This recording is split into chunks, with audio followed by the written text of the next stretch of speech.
Investir Malin, une émission présentée par Alexandre Brunet et Gaëtan Lefebvre, cofondateurs du site construire-sa-retraite.com.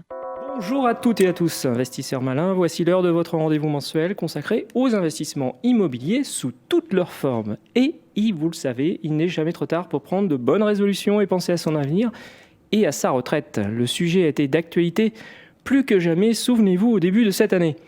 Vous êtes peut-être dit « investissons dans l'immobilier ». Mais vous le savez, pour se lancer dans l'aventure, il faut un peu de temps pour trouver le bon bien. Puis il faut aussi un peu de temps pour trouver le financement. Et il faut aussi un peu de temps pour gérer les travaux. Et aussi un peu de temps pour trouver un locataire, etc., etc. Bref, tout cela mis bout à bout, il faut y passer pas mal de temps et s'investir réellement dans le projet pour en assurer sa réussite. Alors, si vous manquez de temps, c'est un problème. Mais rassurez-vous, il existe des solutions afin de pouvoir investir dans l'immobilier clé en main. Vous l'aurez compris, ce mois-ci, nous allons aborder ce thème de l'investissement locatif clé en main. Nous avons déjà abordé le thème de l'investissement locatif sur notre site Construire sa retraite et il n'est pas rare que certaines personnes nous demandent s'il serait possible de disposer de prestations qui couvrent toute la chaîne de l'investissement locatif, de l'achat à l'exploitation en passant par la réalisation des travaux. Et cela tombe très bien car ce mois-ci, nous avons le plaisir d'accueillir William Meyer, créateur du réseau-icm.fr, ICM comme investissement clé en main. William, bonjour, merci d'avoir accepté notre invitation. Alors dites-nous, qu'est-ce qui vous a poussé à proposer pour des particuliers une solution d'investissement locatif clé en main, car c'est bien ça que vous proposez. Bonjour Alexandre, merci de m'accueillir. Oui, c'est absolument ça. Comment c'est arrivé? Assez simplement, en fait, je suis un investisseur à la base avant tout. Je raconte mes investissements sur un blog qui s'appelle L'Immobilier Facile. Et c'est venu de façon naturelle. En fait, des gens sont venus me parler sur mon blog en me disant, voilà, William, tu fais des projets, pour toi, clé en main. Du coup, naturellement, est-ce que tu pourrais le faire pour nous? Et c'est arrivé 2 fois, 3 fois, 4 fois, 5 fois. Et à un moment, j'ai senti un marché. Il y avait un besoin. Il y avait un besoin. J'étais salarié à ce moment-là et j'avais plus très envie d'être salarié. Du coup, j'ai créé ma société d'accompagnement qui est pas le réseau, qui est l'Immobilier Facile du nom de mon blog et j'ai commencé à accompagner des clients, donc dans des projets clés en main.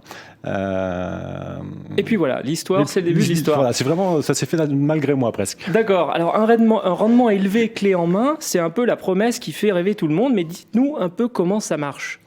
Alors, ça marche assez simplement. En fait, l'idée, c'est de proposer des investissements que nous, on fait habituellement pour nos clients. Donc, en fait, on recherche pour eux des biens, on fait la négociation à leur place. Ensuite, on permet à nos clients de les acheter. Et puis, une fois qu'ils les ont achetés, on s'occupe de trouver des artisans pour faire des travaux, de trouver des décorateurs pour décorer et enfin, de trouver des locataires de façon à ce qu'ils bénéficient d'un business clé en main. D'accord, évidemment. Bon, alors ici, on est sur Investir Malin. Ce qui intéresse nos auditeurs investisseurs avant tout, rappelons-le, ce sont les chiffres. Parce que l'immobilier, ce sont des chiffres. Quelle est la rentabilité nette qu'un investisseur peut espérer en passant par vos services, William Meyer? Alors, effectivement, c'est la chose qui intéresse à peu près le plus nos investisseurs, ce qui est tout à fait normal. Nous nous engageons auprès de nos clients à leur faire profiter d'une rentabilité de 8% net minimum calculée sur 11 mois. On a 8% net sur 11 mois. C'est ça. D'accord. On considère qu'il peut y avoir des vacances locatives, donc on la prend en compte. Et effectivement, ça peut aller au-delà, mais on essaie en tout cas, hors zone extra-urbaine, de proposer cela. D'accord. Vous dites 11 mois, parce que si on prend un studio, on se dit on va être conservatif, un mois de vacances en moyenne. Si c'est un étudiant, il peut rentrer une année sur 2, ça peut être vite pendant 2 mois, donc on considère un mois. Voilà, D'accord. Alors comment ça se passe concrètement si un investisseur souhaite investir et vient vous voir? Vous prenez en compte son projet, son budget, ses souhaits, puis vous mettez en chasse, c'est comme ça fonctionne? Alors, en fait, on a 2 méthodes de travail parce que vraiment, c'est le cœur du cœur, c'est que nous sommes des investisseurs, donc nous cherchons des biens pour nous avant tout, et on ne peut pas tout acheter. Donc les biens qu'on n'achète pas pour nous... C'est frustrant. C'est frustrant quand on n'est pas accompagnateur dans le réseau ICM. Et du coup, quand on ne peut pas les acheter pour nous, en fait, on les propose à nos clients. Donc ça, c'est une première façon de procéder. Donc des gens qui sont en attente peuvent sauter sur l'occasion. Et effectivement, d'autres personnes qui nous confient des recherches au préalable. On chasse pour eux et puis quand on trouve un bien, on voit si ça match et puis on leur fait ce projet. D'accord, très bien. Et si l'investisseur et vous êtes d'accord une fois le bien trouvé, parce que parfois c'est difficile, ça peut être difficile de capter les attentes de l'investisseur, c'est vous qui prenez l'engagement de faire les travaux.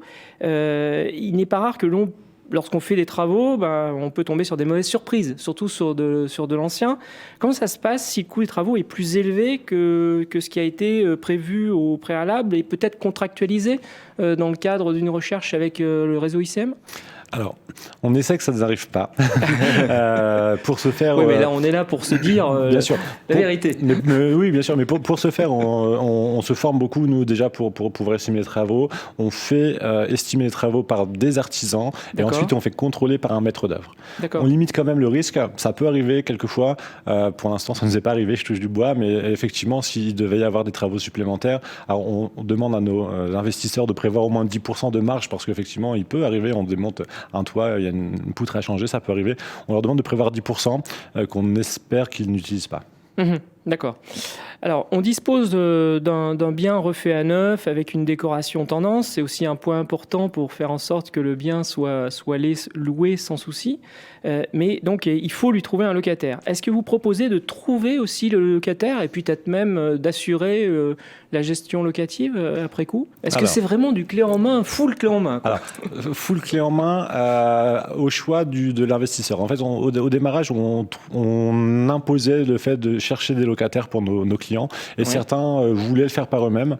On propose du clé en main, mais on n'est pas non plus on veut pas non plus les obliger. Donc, on a dit OK, si vous voulez, on s'impose nous d'aller jusqu'à la fin de la décoration et après, si vous voulez, on passe en option le fait de trouver ou pas des locataires. Donc, effectivement, on peut le faire ou on peut ne pas le faire. En ce qui concerne la gestion, on ne veut pas le faire parce que nos affaires qu'on trouve à nos investisseurs, on les trouve majoritairement par nos confrères agents immobiliers qui font souvent la gestion. Et si ils ont le choix entre vendre un immeuble à nous, qui vont leur prendre la gestion ou à quelqu'un d'autre qui va leur donner la gestion, le choix est vite fait. Donc on a choisi de ne pas faire la gestion et on leur laisse le faire. Et puis ça vous permet de garantir un peu le sourcing sur les bonnes affaires que vous pouvez vendre à vos clients. Tout à fait. C'est tout à fait logique. Alors, William Meyer, vous n'êtes pas philanthrope, bien évidemment. Dans cette opération, vous allez vous rémunérer pour l'ensemble de toutes ces prestations. La question pour nos investisseurs est finalement de combien ce service va gréver la rentabilité. Est-ce que c'est possible d'avoir une idée de chiffre ? Voilà. Oui, c'est vraiment en toute transparence. Sauf que je pense que le terme n'est pas juste en ce sens. Alors, c'est quoi le bon terme ? Le bon terme, c'est qu'on prend 7% sur le prix d'acquisition et qu'on prend 7% sur le montant des travaux. Et je fais juste cette petite nuance parce qu'en fait, les biens qu'on propose à nos clients, en général, sans nous, ils ne les auraient pas eus. Voilà, c'est possible. Donc du coup, ça grève rien du tout parce que c'était ça ou pas. Et en même temps, on a aussi une force de négociation, c'est notre métier, donc on est habitué à ça, donc et peut-être qu'on négocie mieux qu'en général. Ces investisseurs, effectivement, n'auraient pas eu ce prix puisqu'ils n'ont pas votre expérience et puis votre volume de négociation. Pas tous, évidemment, mais globalement. Et puis, ils n'auraient surtout pas eu ce bien en général. D'accord, parce que vous les avez en amont. On les a en général en œuf avant de rentrer sur le marché. Et souvent, on dit ça à nos clients, quand tu trouves un bien sur le bon coin, c'est qu'on n'a pas voulu l'acheter. Oui, c'est ça. D'accord. Bon, finalement, cette promesse semble être bien réelle, à savoir un investissement rentable et clé en main, mais c'est un peu la même promesse qui est arborée par les foncières qui proposent des actifs diversifiés, souvent dans des bureaux, par exemple, donc très rentables. Donc, la question que j'ai envie de poser, c'est finalement, entre cette démarche où l'investisseur aime bien avoir une adresse physique avec un trousseau de clés, etc., lorsqu'il achète un bien immobilier, et puis une autre optique qui est d'investir dans des SCPI, où là, il n'a absolument rien à s'occuper également. Par contre, il n'a pas l'adresse physique.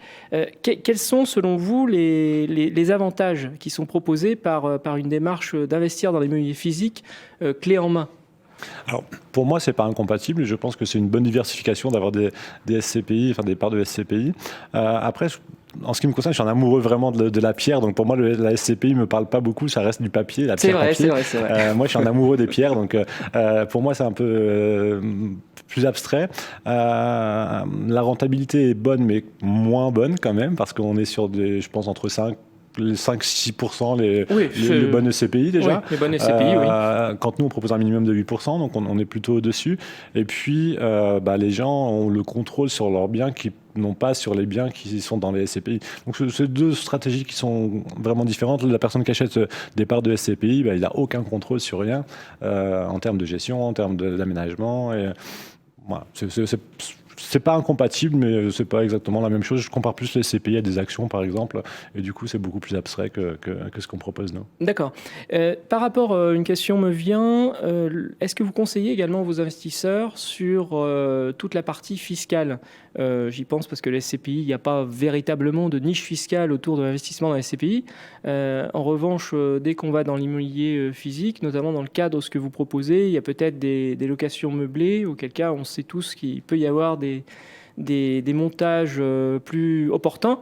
Est-ce que vous faites ce genre de conseils ? Oui, on peut faire ce genre de conseils, mais aujourd'hui, les gens sont quand même très bien informés. Quand ils arrivent pour nous voir, en général, ils savent déjà ce qu'ils souhaitent.